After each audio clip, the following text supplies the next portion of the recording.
नमस्कार दोस्तों, एक बार फिर से स्वागत है आपका बाजार की बड़ी खबरों के साथ। लास्ट वीक का निफ्टी आप देख सकते हैं, यहाँ पे पूरी जितने दिनों की तेज़ी हुई थी पिछले वीक में, वो केवल शुक्रवार को ही गायब होती हुई दिखाई दी। निफ्टी में केवल 4 पॉइंट पॉजिटिव जो है लास्ट वीक दिखाता हुआ नजर आया। वहीं बैंक निफ्टी की पूरी जो स्ट्रेंथ थी वो गायब होती हुई दिखाई दी। वहीं जो FIIs है केस में जो है पिछले हफ्ते 5526 करोड़ की बाइंग, वहीं DIIs ने 2734 करोड़ की सेलिंग करके जो है दिखा दिया है कि अब जो है ये वीक जो है जो मंदी में रह सकता है। इस हफ्ते के बड़े और ख़ास क्या है ये देखें तो शुक्रवार को भारत के रिटेल महंगाई के आंकड़े आने हैं। उसके अलावा बुधवार को अमेरिका के महंगाई के आंकड़े आने वाले हैं। तो इन दोनों ही जो अपडेट है उन पे बाजार की नज़र रहेगी। वहीं गुरुवार को ब्याज दरों पर बैंक ऑफ इंग्लैंड का फैसला आने वाला है। इस हफ्ते और क्या खास होगा, 7 निफ्टी कंपनियों के नतीजे आएंगे तो उन पर भी नज़र भारतीय बाजारों की रहने वाली है। लेकिन आज की बात करें SGX निफ्टी की, तो SGX निफ्टी यही संकेत दे रहा है कि निफ्टी में भी करीब 20 से 25 पॉइंट के गैपअप के संकेत मिलते हुए यहाँ से दिखाई दे रहे हैं। शुक्रवार को अमेरिकी बाजारों के अपडेट मैंने आपको कल बता दिए थे कि डाउ जोन्स में करीब 546 पॉइंट की तेज़ी, नेस्डेक में 269 पॉइंट की और S&P 500 में भी 75 करीब। तो यहाँ पे करीब 2 से 2.5% की तेज़ी सभी इंडिसेस में अमेरिकी बाज़ारों में देखने को मिल रही थी और ये अमेरिकी बाज़ारों के लिए काफ़ी पॉजिटिव संकेत थे। और एक प्रकार से कहा भी जा सकता है कि पिछले 3-4 सप्ताह से जिस प्रकार की गिरावट अमेरिकी बाज़ारों में देखने को मिली थी, तो ये केवल एक रिबाउंड ही माना जा सकता है, क्योंकि वहाँ की जो चिंताएँ हैं अभी भी कम नहीं हुई है। और यही कारण था कि वहाँ पे इतनी ज़बरदस्त बाइंग जो है आती हुई दिखाई दी, क्योंकि वहाँ पे पहले से ही पैनिक सेलिंग चल रही थी।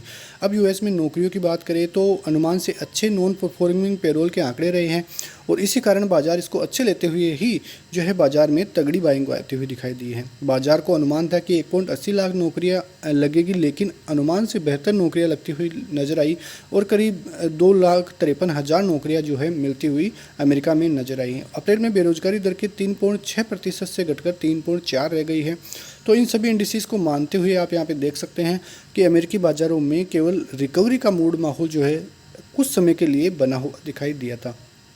यहाँ पे अभी भी कई विशेषज्ञों का मानना है कि बाजार को अमेरिका में मंदी होने की आशंका है और इसी डर से जो है अमेरिका में इतनी भयंकर सेलिंग का मूड माहौल पिछले हफ्ते चलता हुआ दिखाई दे रहा था। 6 हफ्ते गिनने के बाद एक हफ्ते में करीब 9% जो है इंडिया विक्स यूएस विक्स जो है वहाँ पे होता हुआ नजर आया है। इससे अनुमान लगाया जा सकता है कि वहाँ पे कितनी ज़बरदस्त वॉलीटिलिटी का माहौल जो है चलता हुआ दिखाई दे रहा है। अब भारतीय बाज़ारों की यहाँ पे बात करें कि आज किस प्रकार से रह सकते हैं, उससे पहले FIIs ने भारतीय बाज़ारों में शुक्रवार को 778 करोड़ की जो है बाइंग करते हुए नजर आए, लेकिन DIIs अब कमज़ोर हालात पैदा करते हुए नजर आ रहे हैं और वहाँ पर 2199 करोड़ की सेलिंग जो है होती हुई दिखाई दे रही है। अब आप यहाँ पर देख सकते हैं निफ्टी की कॉल पुट रेशियो को देखें तो 18,200 पे तगड़ी कॉल राइटिंग होती हुई दिखाई दे रही है, यानी कि 18,200 का लेवल एक बहुत इंपॉर्टेंट लेवल हो जाएगा भारतीय बाजारों के लिए। यदि भारतीय बाजार ऊपर सस्टेन करने में कामयाब रहते हैं तो फिर नए लेवल्स भारतीय बाजारों के लिए खुल जाएंगे। लेकिन पुट राइटर्स की बात करें तो 18,000 पे करीब 48 लाख पुट राइटर्स खड़े हैं।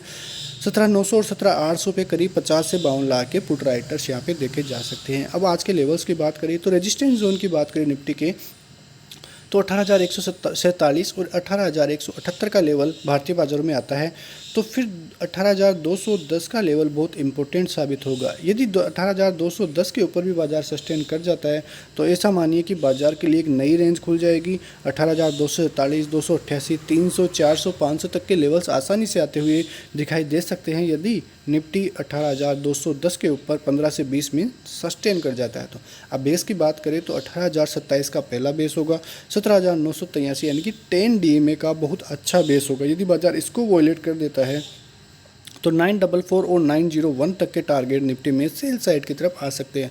तो इन लेवलों को आप नोट कर सकते हैं क्योंकि बहुत ही इंपॉर्टेंट लेवल यहाँ पे आपके लिए साबित हो जाएंगे। यदि निफ्टी में कुछ स्ट्रेंथ और आनी है तो यदि बैंक निफ्टी 43,000 के ऊपर पहुंच जाता है तो निफ्टी में बहुत अच्छी खासी स्ट्रेंथ जो है आती हुई आपको दिखाई दे सकती हैं। लेकिन 43,000 पे आप यहाँ पे कॉल राइटर्स की बात करें तो 42 लाख कॉल राइटर्स हैं, वहीं पुट राइटर्स में 42,000 और 41,500 पे करीब 24 लाख और 14 लाख पुट राइटर्स है। तो यहाँ पे पुट राइटर्स की संख्या कम है, लेकिन कॉल राइटर्स 43,000 और 43,500 पे बहुत ज़बरदस्त आपको यहाँ पे इस स्ट्रक्चर में दिखाई दे रहे होंगे। अब बैंक निफ्टी की बात करें तो ऊपर की तरफ बैंक निफ्टी यदि 43,000 के ऊपर निकल जाता है तो स्ट्रेंथ बैंक निफ्टी में आती हुई दिखाई दी है। लेकिन जिस प्रकार की कैंडल एक तरह से वहाँ पे बनी थी तो बहुत ज़बरदस्त कैंडल और सेल साइड की तरफ, यानी कि वो इंडिकेशन सेल साइड के इंडिकेशन थे, क्योंकि काफ़ी बुलिश सेल साइड में जो है कैंडल बनती हुई बैंक निफ्टी में नज़र आ रही थी। तो यहाँ पे बेस की बात करें 42,470 का पहला और 42,360 का दूसरा, यानी कि 10 डीएमए को पहले ही वॉलेट कर चुका है। तो 20 डीएमए है 42,360 पे। यदि वो वॉलेट हो जाता है तो फिर 42,090 42,000 तक के लेवल्स आसानी से सेल साइड की तरफ आपको देखने को मिल जाएंगे।